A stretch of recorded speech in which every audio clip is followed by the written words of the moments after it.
Today's story is Cold Hollow by StygianSagas.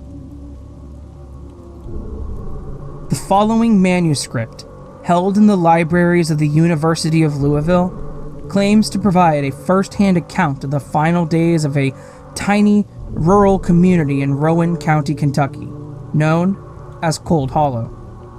Other than its approximate position, some 5 or 6 miles east of Moorhead, little is recorded in Frankfurt's official records about its existence, aside from the fact that it was unincorporated as a community in 1869 after an outbreak of consumption had decimated its dwindling population.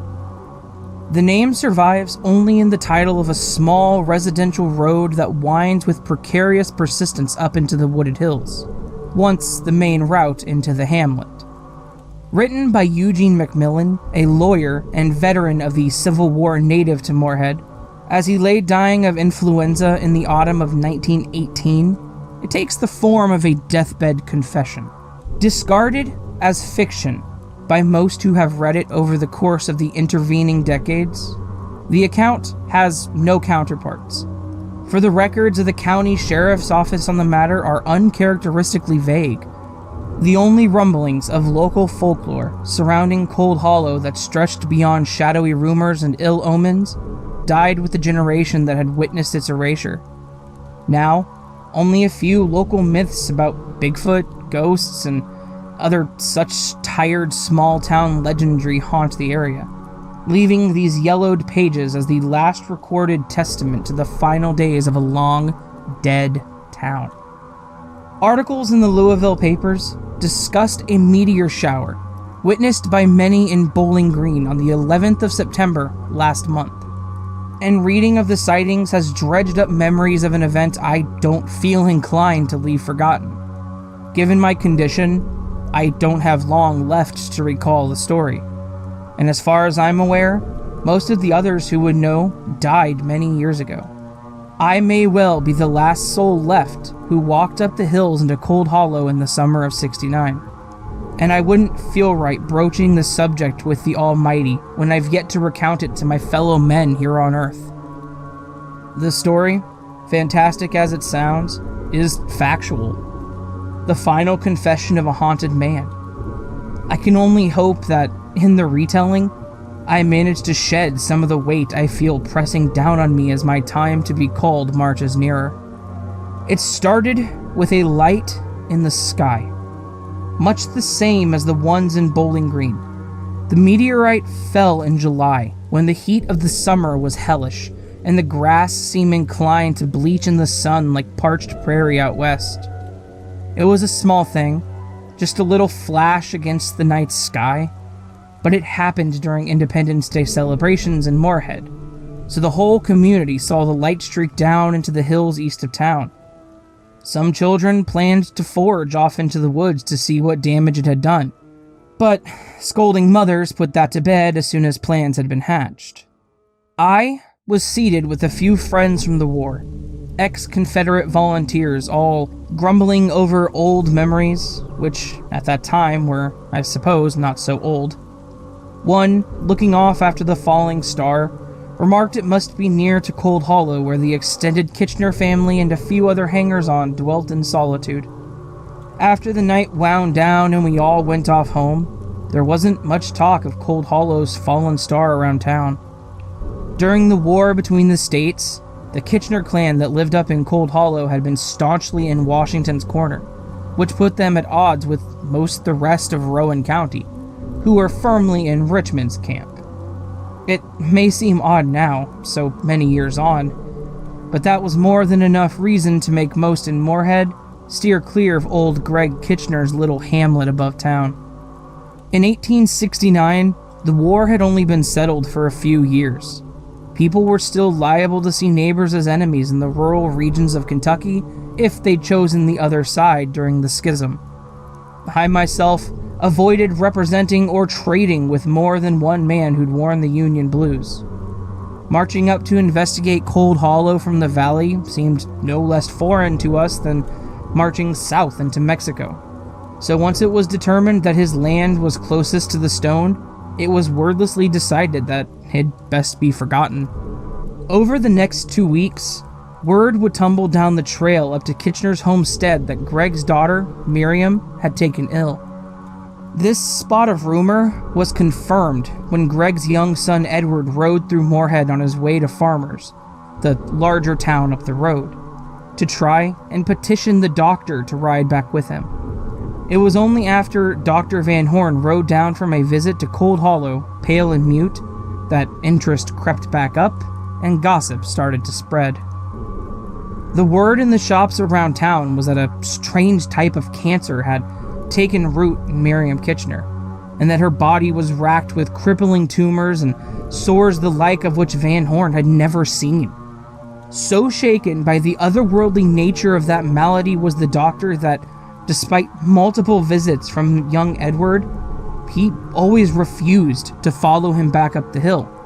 Instead, he sent opiates and advice back up the trail with them, murmuring to the residents of Farmers in their wake that he doubted even God's grace could help Miriam Kitchener now.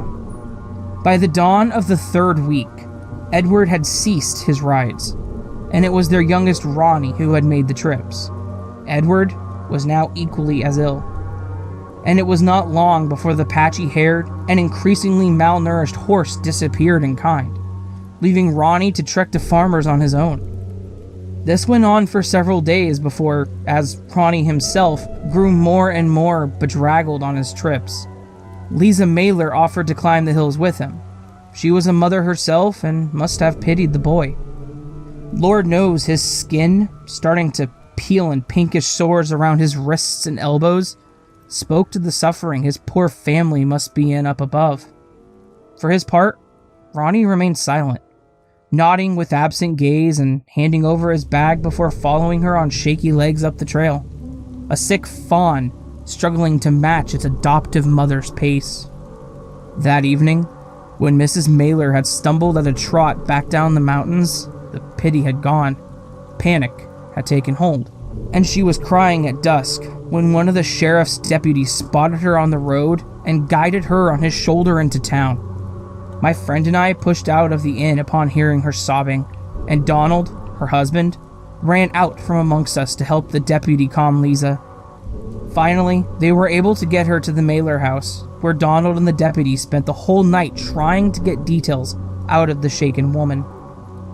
When Donald came to my door 2 hours before daybreak the next morning, he was visibly frightened.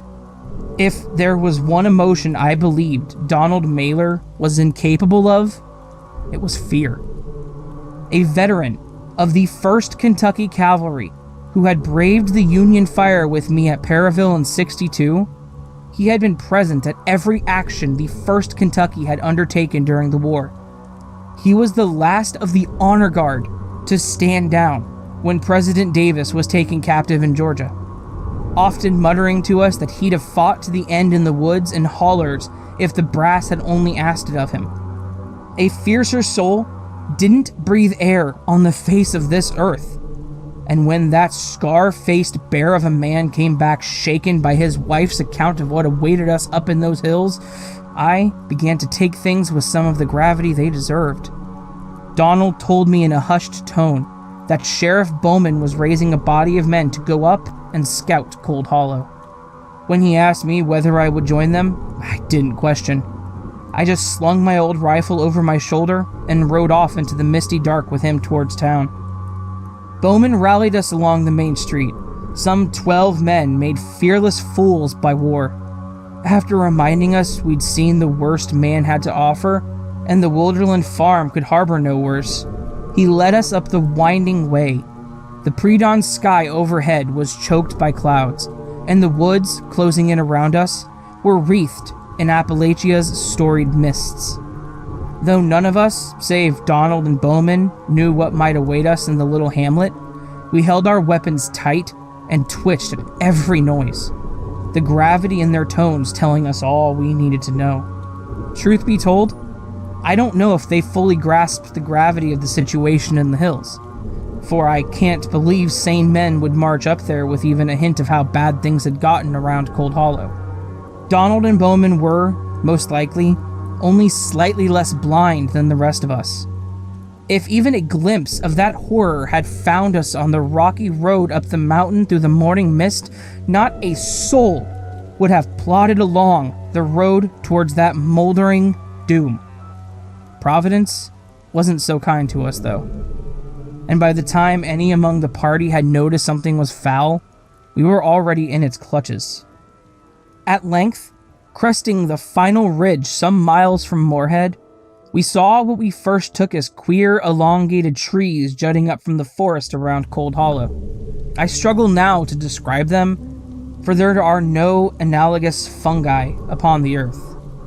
When one thinks of stumps in wetlands or fallen trees in low valleys on cool spring mornings, any well-traveled outdoorsman might imagine a stinkhorn. Many of the mushrooms have long, tendril-like stalks of a bright reddish-orange color, which draws the eye as unnatural amongst the sea of wholesome green and browns.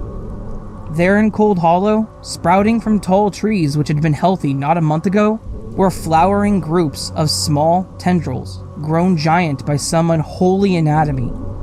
Their 40 or 50-foot bulks swayed absently despite the calm morning air, and even though the sun had yet to fully crack the horizon, we could see that the forest beneath them was drained of color, its silent residents dead and bare as if winter had fallen early on the lone, forsaken mountaintop. The whole scene was wreathed in faint stench of aged dung, wafting on tepid air about us on the ridge. Some among the group, shaken by the sight, advised that we turn back, but stalwart Donald spoke of the children and bade the group wait at least until the fate of the Kitchener family was known. None would sleep well, he advised, if the party ran from Moorhead only to leave people in need of help to suffer in Cold Hollow. While I knew even then that I'd never sleep easy again, I allowed myself to be led on with the others, guilt and desire to help forcing my stride.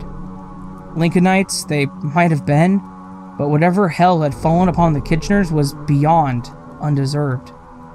The path into town wound past the oldest homes in the county, where Greg Kitchener's younger siblings had dwelt with their families. The grass had withered, browned under the shade of the unnatural tendrils up above as if bleached by a desert sun.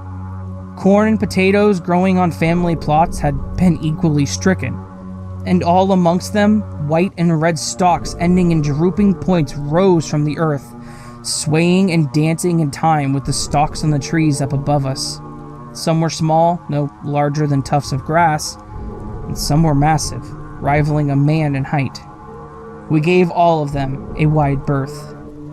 Bowman, making for one of the old houses, had made it almost to the door to knock before we spotted the boy, Ronnie, in one of the potato patches. He stood with his slender arms outstretched amongst the red and white stalks, head turned toward the sluggishly rising sun. We pushed up to him, knocking down some of the surprisingly fragile stinkhorn things in the process, calling his name all the while. We all went mute when we got in close, though.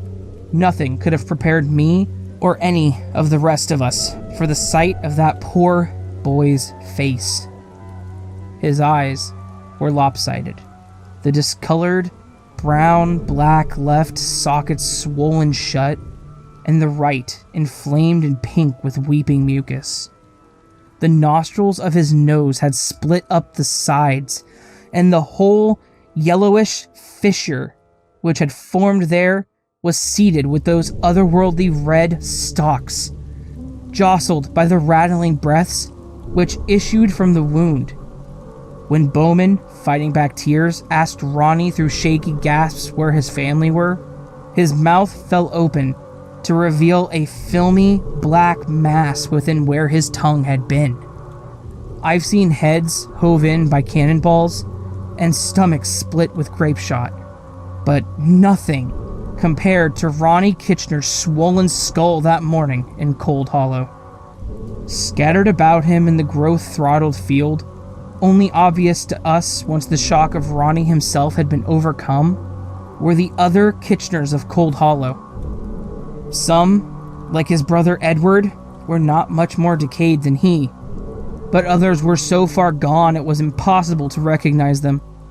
Greg, his legs now rooted to the soil by thick tendrils which had broken from the tips of his toes, and his head, almost entirely engulfed by reddish stalks, was only identified by way of the engraved revolver on his hip.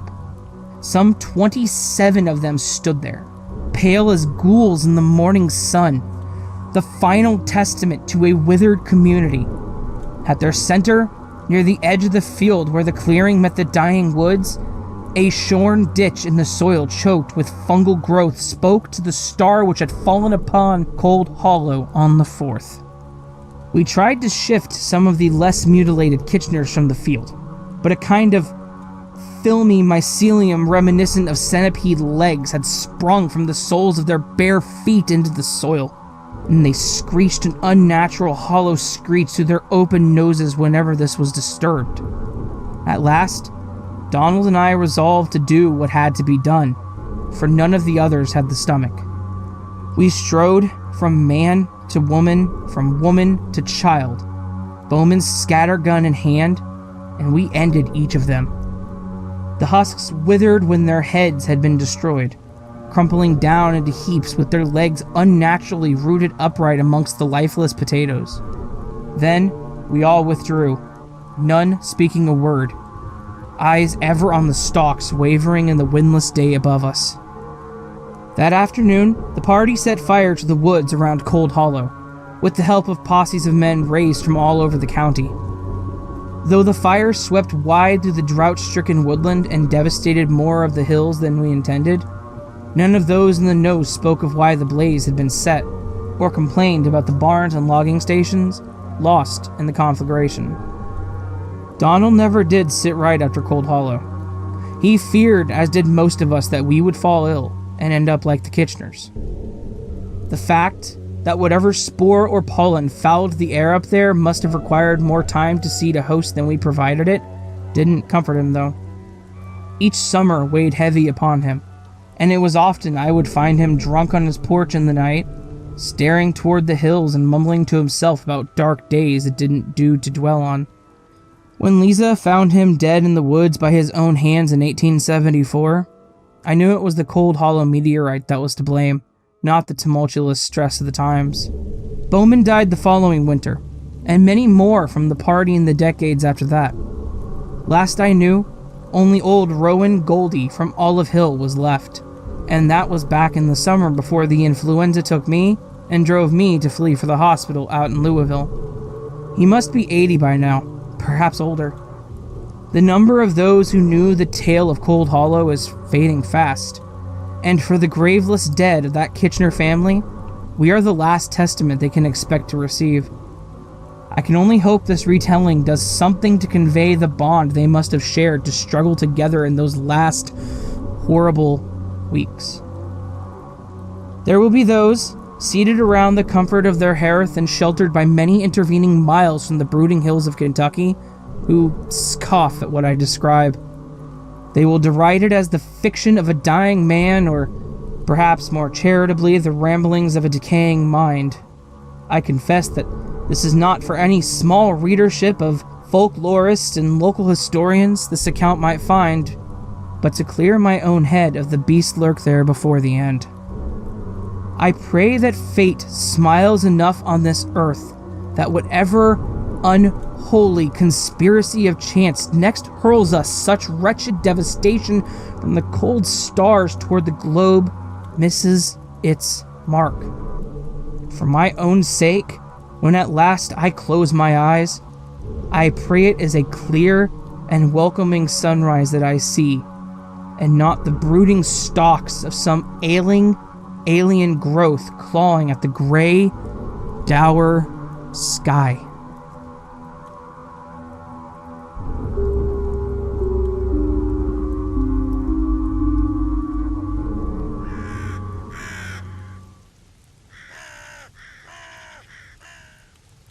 So that, my lovely listeners, was Cold Hollow by StygianSagas.